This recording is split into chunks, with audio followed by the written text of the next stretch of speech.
ముఖ్యమంత్రి కేసీఆర్ ఇవాళ జగిత్యాల జిల్లాలో పర్యటించనున్నారు. సీఎం పర్యటన నేపథ్యంలో అధికారులు అన్ని ఏర్పాట్లు చేశారు. నూతన కలెక్టరేట్ ను అందంగా ముస్తాబు చేశారు. బహిరంగ సభాస్థలి వద్ద బారికేడ్లు, వేదిక ఏర్పాటు చేశారు. సీఎం కేసీఆర్ ను ఆహ్వానిస్తూ భారీ ఫ్లెక్సీలు, కటౌట్లను ఏర్పాటు చేయడంతో జగిత్యాల జిల్లా కేంద్రం గులాబీ వర్ణంగా మారిపోయింది.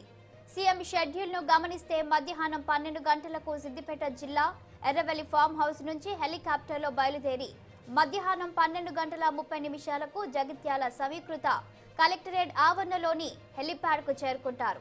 12:35 రోడ్డు మార్గం ద్వారా టీఆర్ఎస్ కార్యాలయానికి చేరుకుంటారు. 12:40 పార్టీ కార్యాలయాన్ని ప్రారంభిస్తారు. 12:55 అక్కడి నుంచి బయలుదేరి 1 గంటకు వైద్య కళాశాల నిర్మాణానికి శంకుస్థాపన చేస్తారు.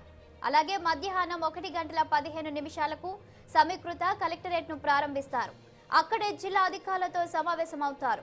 మధ్యాహ్నం 3 గంటలకు సమీకృత కలెక్టరేట్ నుంచి బయలుదేరి మధ్యాహ్నం 3:10 వరకు మోతే శివారులోని బహిరంగ సభాస్థలికి చేరుకుంటారు. అక్కడ సభలో ప్రసంగించి సాయంత్రం 4 గంటలకు హెలికాప్టర్లో తిరిగి ఎర్రవల్లి ఫామ్ హౌస్ కు చేరుకుంటారు.